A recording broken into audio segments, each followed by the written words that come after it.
Hare Krishna, dear devotees, welcome back to the daily readings of Srila Prabhupada's books, where we're right here in the live studios of the Haven, or Hive, Kent, Southeast England, just near the English Channel. And it's nice to be back home, and even nicer to be back with you again, reading Srila Prabhupada's books together, and especially reading about Krishna directly. This wonderful summary study of the 10th Canto of Śrīmad-Bhāgavatam, given to us by Srila Prabhupada, a masterpiece of literature.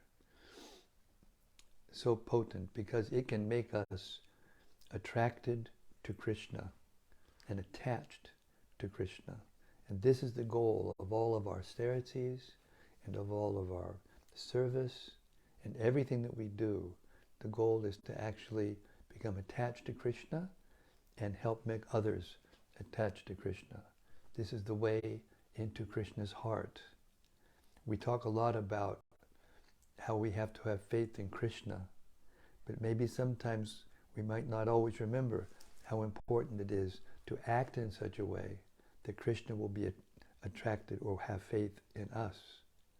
But that's what's required. And the main essential requirement for that is to be eager to hear. So I thank you, those who are regular attenders at these daily readings, for that, because you're encouraging me so much and giving me so much reciprocation. The blessings of the Vaishnavas make everything meaningful and blissful. Thank you very much. Hare Krishna. So let's read or recite Srila Sanatana Goswami's glorification of the Śrīmad-Bhāgavatam. It's not right? No sound. It's plugged in. Everything's plugged in. They're saying it's not good. Yes, someone said no sound. No sound?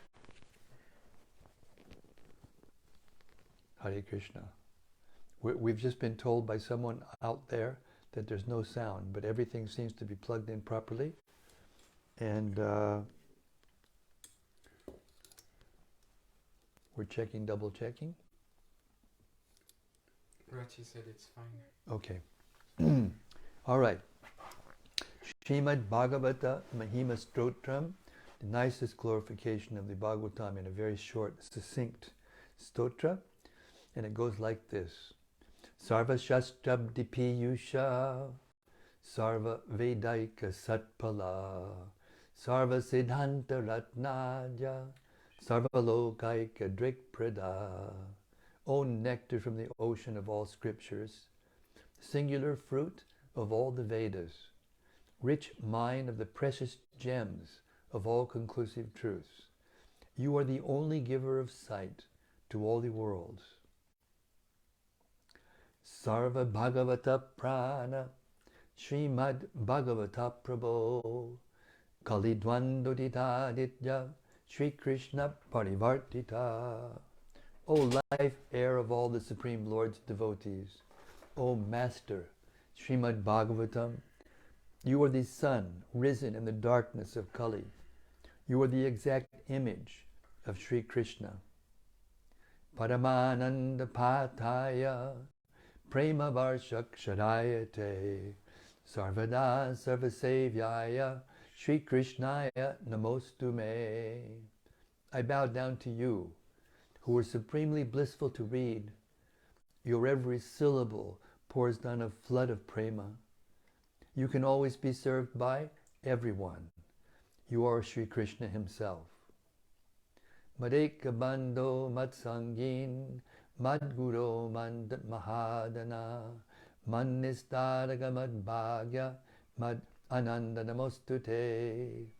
My only friend, my constant companion, my spiritual master, my great wealth, my savior, my good fortune, my source of ecstasy, I bow down to you. Asadu, saduta dayin, atini chotata kada, hanamunchagada chinmam, premna rit kantayuk spura. O bestower of saintliness to the unsaintly, O exalter of the most fallen, please never leave me. Always appear in my heart and my voice with pure love. Om Namo Bhagavate Vasudevaya. Om Namo Bhagavate Vasudevaya. Om Namo Bhagavate Vasudevaya. Okay, we've reached the second chapter of the 10th canto of Śrīmad-Bhāgavatam, Krishna book. Krishna, the Supreme Personality of Godhead. Chapter 2 is entitled Prayers by the Demigods for Lord Krishna in the Womb. King Kṛṣṇa not only occupied the kingdoms of the Yadu, Bhoja, and Andaka dynasties, and the kingdom of Shurasena, but he also made alliances with all the other demoniac kings, as follows: the demon Pralamba, demon Baka, demon Chanura, demon Trinavarta, demon Agasura, demon Mushtika, demon Arishta, demon Dvidvida, demon Putana, demon Keshi, and demon Denuka. The who's who's of the rogue gallery. At that time, Jarasandha was the king of Magadha province, known at present as Bihar state. Thus,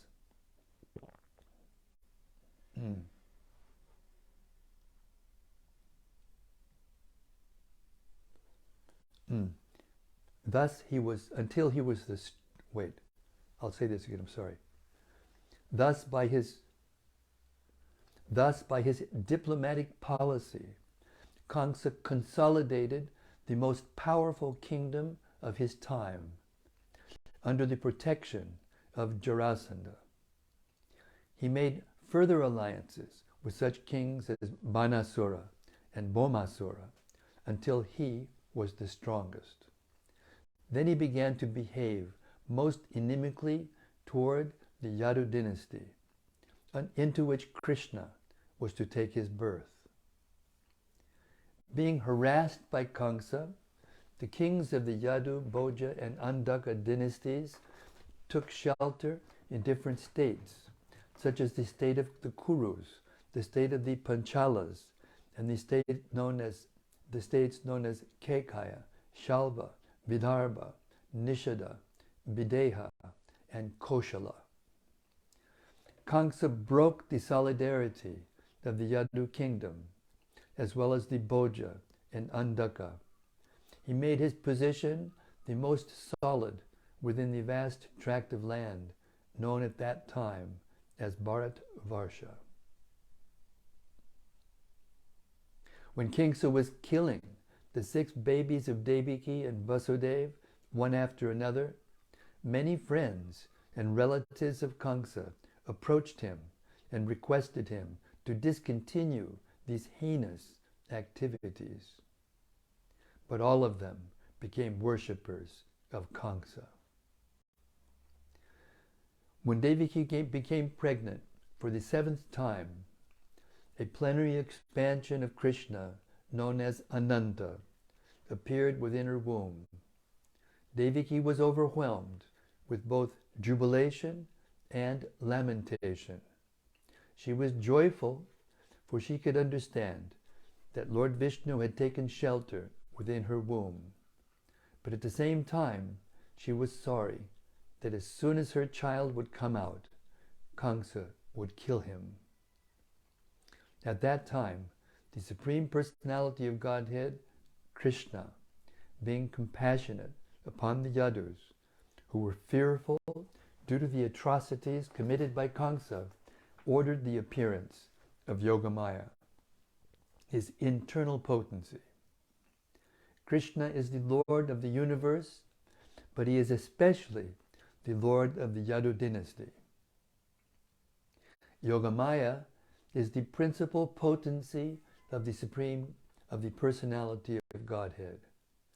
In the Vedas it is stated that the Lord, the Supreme Personality of Godhead, has multi-potencies. Parasya Shaktir Vividaiva Shruyate. All the different potencies are acting externally and internally, and Yogamaya is the chief of all potencies. The Lord ordered the appearance of Yogamaya in the land of Brajabhumi, in Vrindavan, which is always decorated with and full with beautiful cows. In Vrindavan, Rohini, one of the wives of Vasudeva, was residing at the house of King Nanda and Queen Yashoda. Not only Rohini, but many others in the Yadu dynasty were scattered all over the country due to their fear of the atrocities of Kamsa. Some of them were even living in the caves of the mountains. The Lord thus informed Yogamaya, under the imprisonment of Kamsa are Devaki and Vasudeva. And at the present moment, my plenary expansion, Shesha, is within the womb of Devaki. You can arrange the transfer of Shesha from the womb of Devaki to the womb of Rohini. After this arrangement, I am personally going to appear in the womb of Devaki with my full potencies. Then I shall appear as the son of Devaki and Vasudeva, and you shall appear as the daughter of Nanda and Yashoda in Vrindavan. Since you will appear as my contemporary sister, and since you will quickly satisfy desires for sense gratification, people within the world will worship you with all kinds of valuable presentations, incense, candles, flowers, and offerings of sacrifice. People who are after materialistic perfection will worship you under the different forms of your expansions, which will be named Durga, Bhadrakali, Vijaya, Vaishnavi, Kumuda, Chandika, Krishna, Madhavi, Kanyaka, Maya, Narayani, Ishani, Sharada, and Ambika. Krishna and Yogamaya appeared as brother and sister, the supreme powerful and the supreme power. Although there is no clear distinction between the powerful and the power, power is always subordinate to the powerful. Those who are materialistic are worshippers of the power, but those who are transcendentalists are worshippers of the powerful. Krishna is the supreme powerful, and Durga is the supreme power within the material world. Actually, people in the Vedic culture worship both the powerful and the power. There are many hundreds and thousands of temples of Vishnu and Devi, and sometimes they are worshipped simultaneously. The worshipper of the power, Durga, or the external energy of Krishna, may achieve all kinds of material success very easily, but anyone who wants to be elevated transcendentally must engage in worshipping the powerful in Krishna consciousness. The Lord also declared to Yogamaya, my plenary expansion Anantashesha is within the womb of Devaki on account of being forcibly attracted to the womb of Rohini. He will also be known as Sankarsana and will be the source of all spiritual power, or bala, by which one can attain the highest bliss of life, which is called Ramana. Therefore, the plenary portion, Ananta, will be known after his appearance either as Sankarsana or as Balarama. In the Upanishads, it is stated, Nayam Atma balahinena labhya. The purport is that one cannot attain the supreme platform of self-realization without being sufficiently favored by Balarama. Bala does not mean physical strength. No one can attain spiritual perfection by physical strength. One must have the spiritual strength which is infused by Balarama or Sankarsana. Ananta or Seshanaga is the source of the power which sustains all the planets in their different positions. Materially, this sustaining power is known as the law of gravitation, but actually it is a display of the potency of Sankarsana. Balarama, or Sankarsana, is the source of spiritual power, or the original spiritual master. Therefore, Lord Nityananda Prabhu, who is also the incarnation of Balarama, is the original spiritual master. And the spiritual master is the representative of Balarama, the form of the Supreme Personality of Godhead, who supplies spiritual strength. In the Chaitanya Charitamrita, it is confirmed that the spiritual master is the manifestation of the mercy of Krishna. Thus ordered by the Supreme Personality of Godhead, Yogamaya circumambulated the Lord and then appeared within this material world according to his order. When Yogamaya, the supreme power of the supremely powerful Personality of Godhead, transferred Lord Shesha from the womb of Devaki to the womb of Rohini, both Devaki and Rohini were under Yogamaya's spell, which is called Yoga Nidra. When this was done, people thought that Devaki's 7th pregnancy had been a miscarriage. Thus, although Balarama appeared as the son of Devaki, he was transferred to the womb of Rohini to appear as her son. After this arrangement, the Supreme Personality of Godhead, Krishna, who was always ready to protect his unalloyed devotees, entered within the mind of Vāsadeva as the Lord of the whole creation, with full, inconceivable potencies. It is understood in this connection that Lord Krishna first of all situated himself in the unalloyed heart of Vāsadeva and was then transferred to the heart of Devaki. He was not put into the womb of Devaki by seminal discharge. The Supreme Personality of Godhead, by his inconceivable potency, can appear in any way. It is not necessary for him to appear in the ordinary way, by seminal injection within the womb of a woman. When Vāsadeva was sustaining the form of the Supreme Personality of Godhead within his heart, he appeared just like the glowing sun, whose shining rays are always unbearable and scorching to the common man. The form of the Lord situated in the pure unalloyed heart of Vāsadeva is not different from the original form of Krishna. The appearance of the form of Krishna anywhere, and specifically within the heart, is called Dhamma. Dhamma refers not only to Krishna's form, but also to his name, his qualities, and his paraphernalia. Everything becomes manifest simultaneously.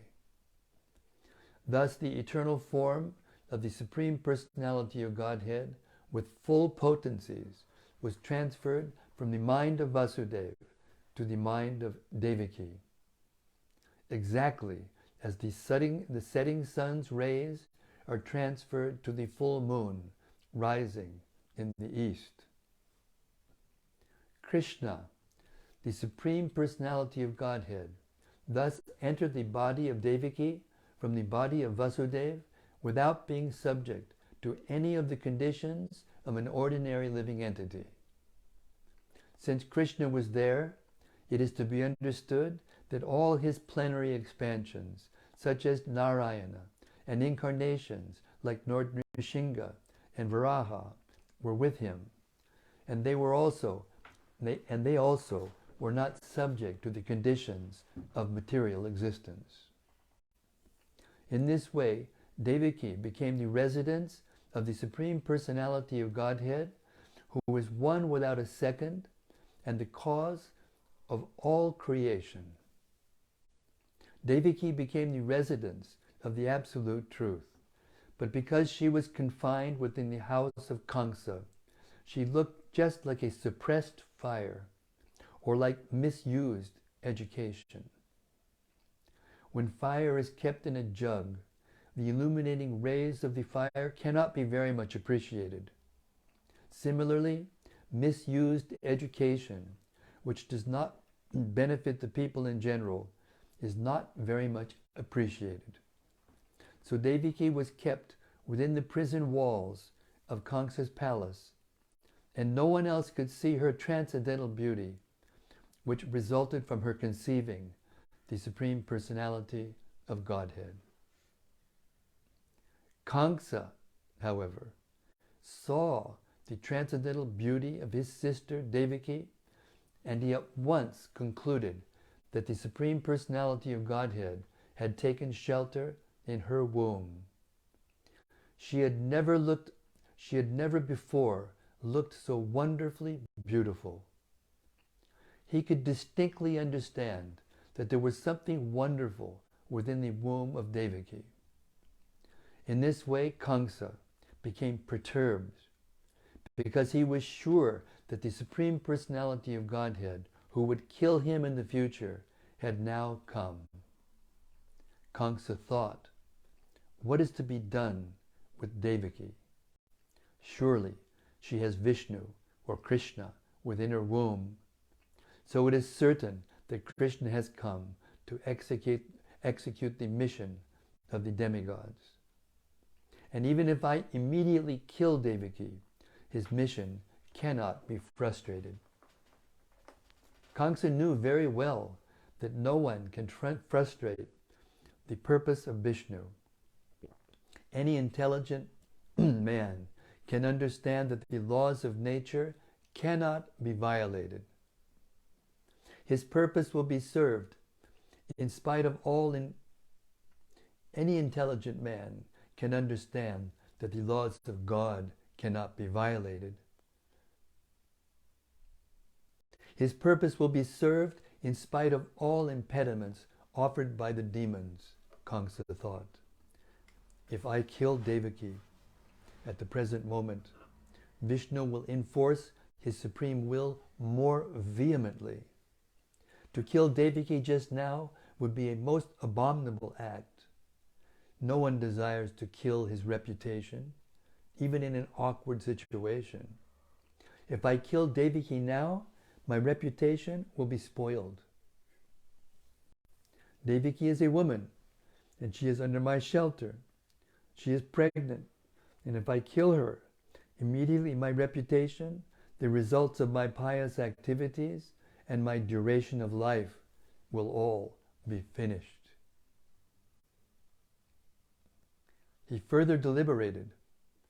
A person who is too cruel is as good as dead, even in this lifetime. No one likes a cruel person during his lifetime, and after his death, people curse him. On account of his self-identification with the body, he must be degraded and pushed into the darkest region of hell. Kṛṣṇa thus meditated on all the pros and cons of killing Devaki at that time. Kṛṣṇa finally decided not to kill Devaki right away, but to wait for the inevitable future. But his mind became absorbed in animosity against the Supreme Personality, against the Personality of Godhead. He patiently waited for the delivery of the child, expecting to kill him, as he had done previously with the other babies of Devaki. Thus being merged in the ocean of animosity against the personality of Godhead, he began to think of Krishna or Vishnu while sitting, while sleeping, while walking, while eating, while working, in all the situations of his life. His mind became so much absorbed with the thought of the Supreme Personality of Godhead that indirectly he could only see Krishna or Vishnu around him. Unfortunately, although his mind was so absorbed in the thought of Vishnu, he is not recognized as a devotee because he was thinking of Krishna as an enemy. The state of mind of a great devotee is also to be always absorbed in Krishna. But a devotee thinks of him favorably, not unfavorably. To think of Krishna favorably is Krishna consciousness. I'll repeat that again. Permission granted? To think of Krishna favorably is Krishna consciousness. But to think of Krishna unfavorably is not Krishna consciousness. At this time, Lord Brahma and Lord Shiva, accompanied by great sages like Narada and followed by many other demigods, invisibly appeared in the house of Kṛṣṇa. They began to pray to the Supreme Personality of Godhead in select verses which are very pleasing to the devotees and which award fulfillment of their desires. The first words they spoke acclaimed that the Lord is true to his vow. As stated in the Bhagavad Gita, Krishna descends to this material world just to protect the pious and destroy the impious. That is his vow. The demigods could understand that the Lord had taken his residence within the womb of Devaki to fulfill his vow. And they were very glad that the Lord was appearing in order to fulfill his mission. Then the demigods addressed the Lord as Satyam Param, or the Supreme Absolute Truth. Everyone is searching after the truth. That is the philosophical way of life. The demigods give information that the Supreme Absolute Truth is Krishna. One who becomes fully Krishna conscious can attain the Absolute Truth. Krishna is the Absolute Truth because, unlike relative truth, he is the truth in all the three phases of eternal time. Time is divided into past, present, and future. Krishna is truth always, past, present, and future. In the material world, everything is being controlled by supreme time in the course of past, present, and future. But before the creation, Krishna was existing. And when there is creation, everything is resting in Krishna. And when this creation is finished, Krishna will remain. Therefore, he is the absolute truth in all circumstances. If there is any truth within this material world, it emanates from the supreme truth, Krishna. If there is any opulence within this material world, the cause of the opulence is Krishna. If there is any reputation within this material world, the cause of the reputation is Krishna. If there is any strength within this material world, the cause of such strength is Krishna. If there is any wisdom and education within this material world, the cause of such wisdom and education is Krishna.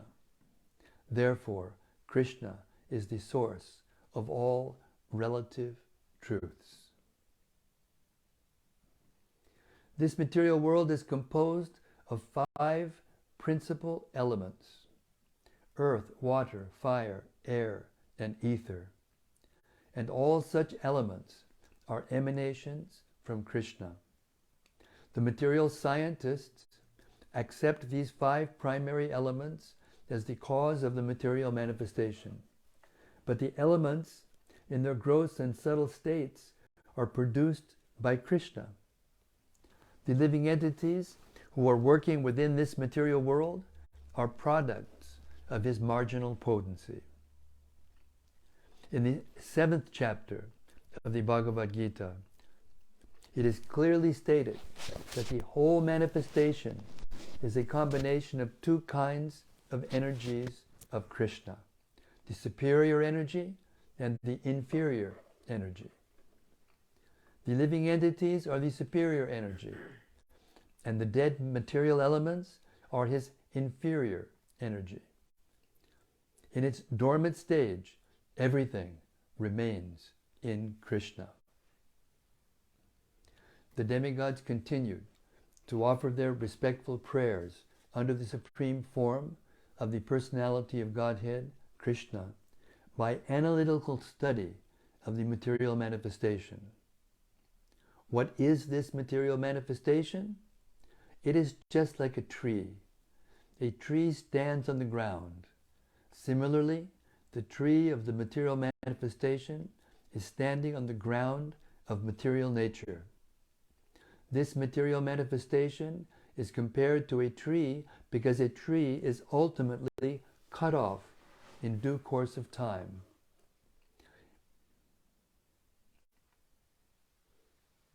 A tree is called vriksha.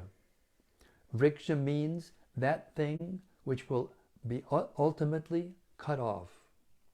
Therefore, this tree of the material manifestation cannot be accepted as the ultimate truth, because it is influenced by time.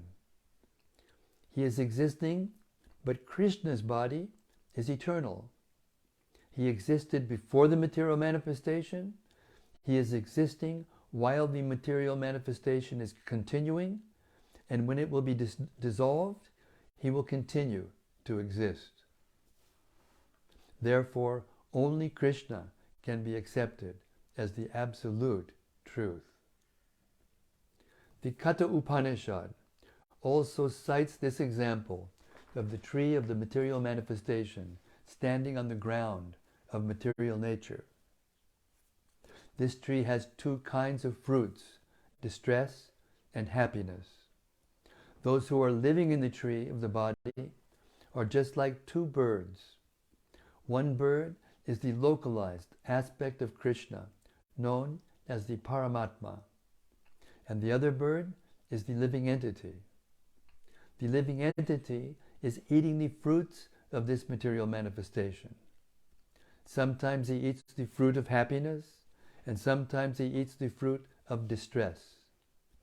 But the other bird is not interested in eating the fruits of distress or happiness, because he is self-satisfied. The Katha Upanishad states that one bird on the tree of the body is eating the fruits, and the other bird is simply witnessing. The roots of this tree extend in 3 directions. This means that the root of the tree is the 3 modes of material nature: goodness, passion, and ignorance. Just as the tree's root expands, so by association of the modes of material nature, goodness, passion, and ignorance, one expands his duration of material existence. The tastes of the fruits are of 4 kinds: religiosity, economic development, sense gratification, and ultimately liberation.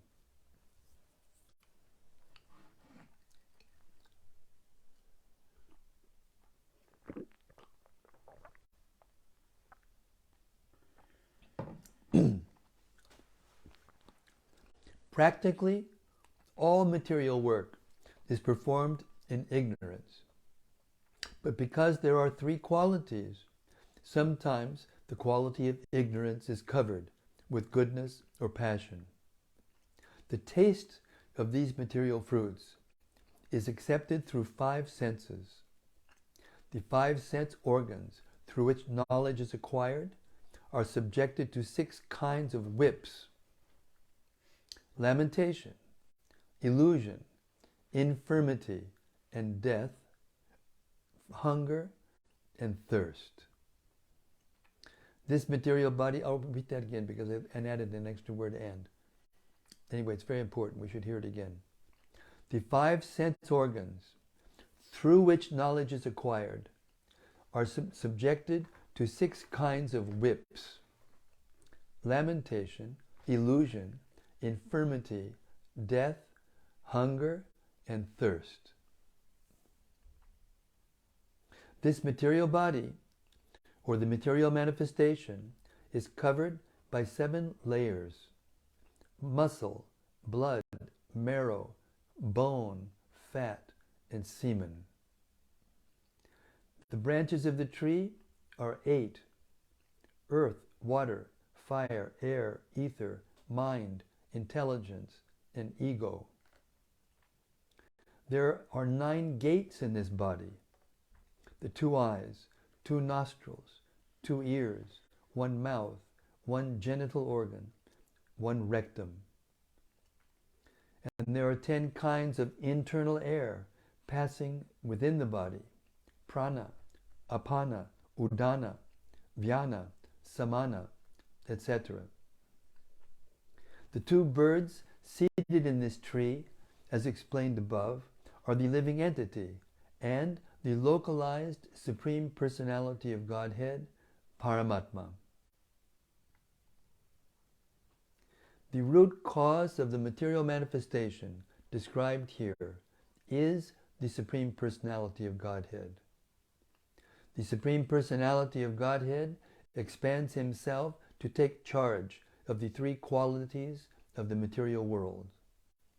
Vishnu takes charge of the mode of goodness, Brahma takes charge of the mode of passion, and Lord Shiva takes charge of the mode of ignorance.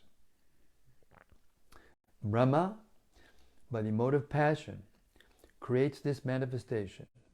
Lord Vishnu maintains this manifestation by the mode of goodness, and Lord Shiva annihilates it by the mode of ignorance. The whole creation ultimately rests in the Supreme Lord, and he is the cause of creation, maintenance, and dissolution.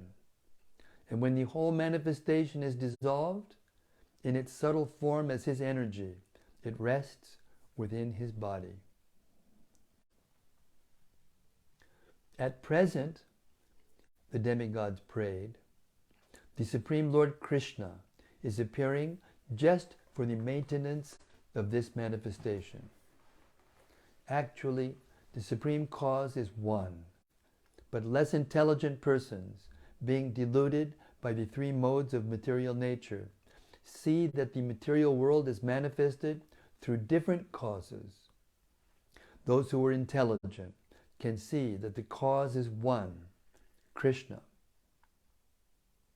As it is stated in the Brahma Samhita, Ishvara Paramak Krishna, Sarva Karana Karanam. Krishna, the Supreme Personality of Godhead, is the cause of all causes.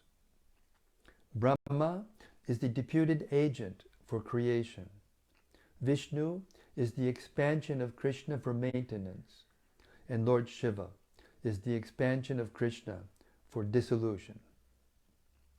Our dear Lord, the demigods prayed, it is very difficult to understand your eternal form or personality. People in general are unable to understand your actual form. Therefore, you are personally descending to exhibit your original eternal form. Somehow people can understand the different incarnations of your lordship, but they are puzzled to understand the eternal form of Krishna with two hands, moving among human beings exactly like one of them. This eternal form of your lordship gives ever-increasing transcendental pleasure to the devotees. But for the non-devotees, this form is very dangerous.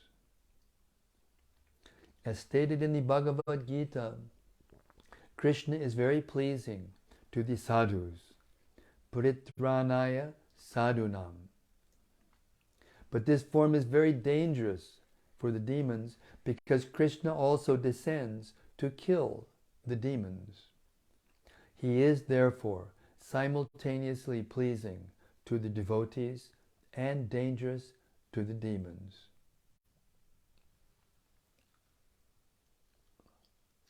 And it's 8 o'clock, and I beg your indulgence that we can stop here. It's a good stopping place.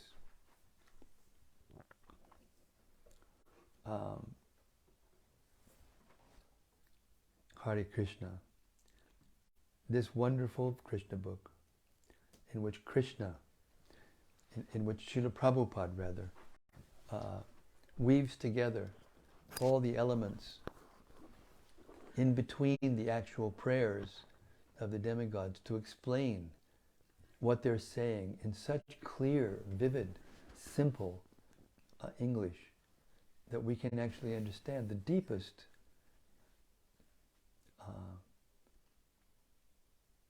conclusions of all the Vedic scriptures. Try to understand the Śrīmad-Bhāgavatam is the end result of all of the philosophical descriptions of the Vedas and the Upanishads and all the historical explanations of the Puranas and the Itihasas, and Bhagavatam is the summum bonum, and this 10th canto is the summum bonum of the Śrīmad-Bhāgavatam. Hare Krishna. We'll stop there. Any reflections or? From Gopakanya Devidasi. Gopakanya Devidasi. Hare Krishna, dear Maharaj. Hare Krishna. All glories to Srila Prabhupada and your transcendental daily readings of Krishna Katha service. Rati Manjari said Jai Guru Maharaj. Haribo Rati.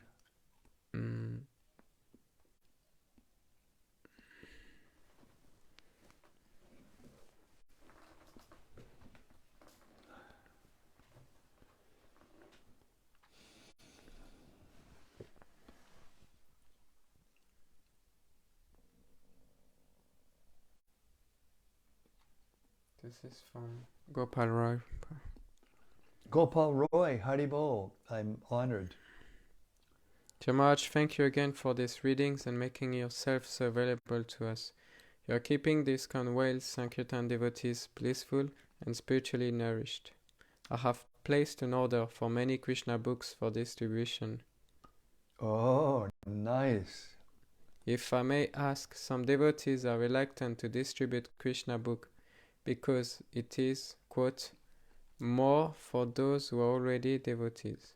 While I do not personally share this view, I understand how, with the current climate so against religion and God, devotees may feel squeamish presenting the Supreme Personality of Godhead. Like Devaki was worried about informing the demon Kamsa about Krishna. Now the world is full of such demons. These readings are providing evidence of how relevant and exciting Krishna book is. Could you please say some more words to encourage us to flood society with the medicine of Krishna's pastimes? We are your servants, Gopal Roy. What is happening when the devotees are afraid to distribute the Krishna book to others? It means that they don't really believe it. They don't have faith. They don't have strong faith in Krishna. They don't realize that Krishna is in the heart of everyone. Who are we to decide who's going to be able to hear Krishna and who's not? Which one of us wasn't out there doing all nonsense before we heard the Krishna book, before we heard Srila Prabhupada's preaching and read his books? How many people have come to Krishna consciousness by hearing something else? Every single person who's come to the Krishna consciousness movement has come by reading Srila Prabhupada's books. Every single one of them. So don't be worried about those who aren't going to believe it. They're not favorable. Keep giving out the books. And those books have people's names on them. Nothing happens in this material world without the sanction of the Supreme Personality of Godhead, Krishna.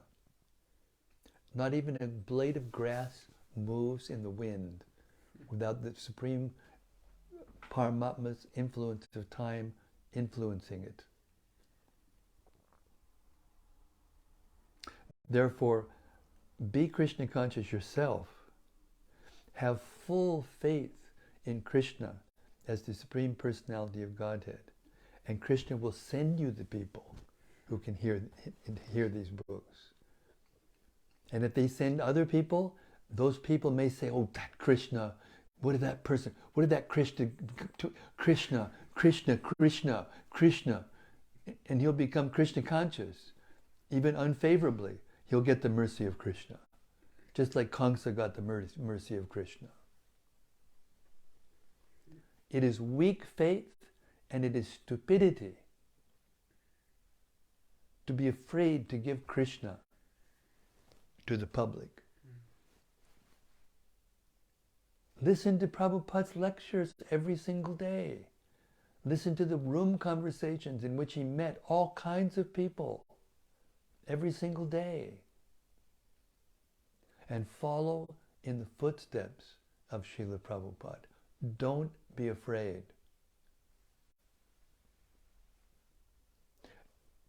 Slash this doubt, these doubts, with the weapon of knowledge. If you're convinced that the Supreme Personality of Godhead is Krishna, you will not be afraid of Maya. You will not be afraid if someone's going to think ill of the movement or of Krishna. It's been going on since time immemorial. What more evidence do you need? The whole history of the universe lays before us in the pages of the Bhagavatam, in all the Puranas, in all the Itihasas. There are two classes of created beings, demons and devotees. And now Kali Yuga, the demons are increasing and the devotees are decreasing. Does that mean we stop giving the Krishna book? No way. Do you think you have the capacity to convince somebody, if you don't have faith in Krishna, that Krishna is God? Listen to these wonderful summary study of the Krishna book, how Krishna is explaining every little detail of how the material world works. He's opening the eyes. And anyone who hears with honesty and sincerity, truthfulness, they will be able to accept. And even if it's only a few people, it only takes a few people. You know, what one Prabhupada said, 1%, 2%, 5%. It will take the Krishna consciousness movement to become at its peak of influence in the world 5,000 years. It will take that long for the Krishna consciousness movement to spread. And in the meantime, there's going to be all other kinds of things that spread, like coronavirus, for example, and other wars and petulance and natural disasters. They're increasing every day. Political upheaval, social upheaval. So don't have faith in the politicians and philosophers and the TED Talk peoples, you know, that they're going to change the world. Nobody can change the world. but we can change people's hearts. We can change the hearts of people who are honest and reasonable. Hare Krishna.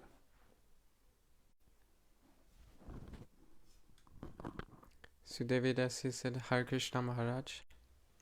Anandamoti Devidasi, Jai Gurudev, please accept my humble obeisances. All glories to Śrīla Prabhupāda. Today, I understand that thinking about Krishna favorably is Krishna consciousness. Krishna is cause of all causes. Yes. Krishna is also the cause of this material world. Thank you so much. Hare Krishna. Back to Gopal Roy's question.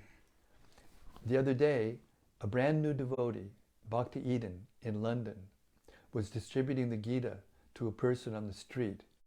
And the person broke down in tears because he said, I've been looking for this my whole life. Hare Krishna. He couldn't have done that unless he went out and gave the Bhagavad Gita to him. Hare Krishna. This is from Yadutama Das. Yadutama. Dear Gurudev, please accept my obeisances and all glories to Prabhupada. Hare Krishna Yadutama. I was really taken aback by Kamsa's reaction to Devaki and his twisted logic of why he shouldn't kill his sister. Yeah, right. As if, he wasn't heinous, killing every single, baby of Devaki up to that point. And then he's trying to think that, oh, if I kill her now, it might ruin my reputation, as if his reputation already hasn't been ruined. His reputation was already finished. Therefore, when he was killed, there was a celebration. Mm-hmm. Hare Krishna. Everybody celebrated practically, except for the demons. This is from Raj Lakshmi. Thank you, Maharaj. I always wanted to read Krishna books systematically, page by page. At last, by your mercy, it is happening now. Thank you. Thank you, Raj Lakshmi, and thank you for taking care of us in our hour of need. I told Raj Lakshmi when I left that, well, not everyone, but I'm collecting mothers.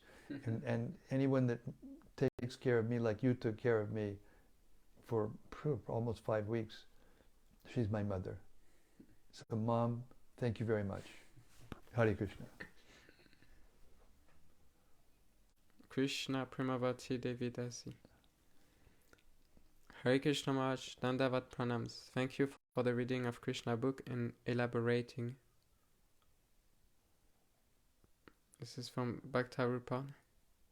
Hare Krishna Bhaktarupa. Hare Krishna Maharaj, please accept my humble obeisances. In relation to Gopal Roy's question, do you have any one-liners to sell a Krishna book? One-liners?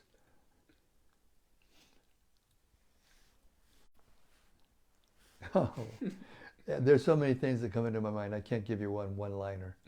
All I know is, when I met people, when I was doing book distribution every day, a long time ago, in the early 70s, I would come up to a person and I would say to him, you look like a mystic. And people they want to be glorified. They want to be thought of like that. And they can't refuse because they want that.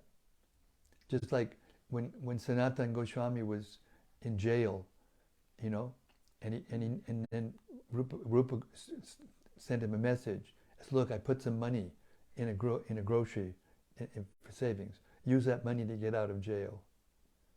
So he went to the jailkeeper and he said, you are a pious saint, a great devotee. The guy was farthest from the saint, but sometimes that's what you have to do. You have to make the person think there's something wonderful before they'll take something from you. So I don't know if I have any one-liners for the Krishna book other than any other book, but one thing is you have to make the person receptive by speaking nicely to them and being yourself happy. There's no one-liners that sell these books. If you're happy in Krishna consciousness, these books will go out like hotcakes. If you chant your rounds strictly every day and attend your programs every day and be spiritually strong and fixed in your Krishna consciousness. That's the one-liner. Hare Krishna.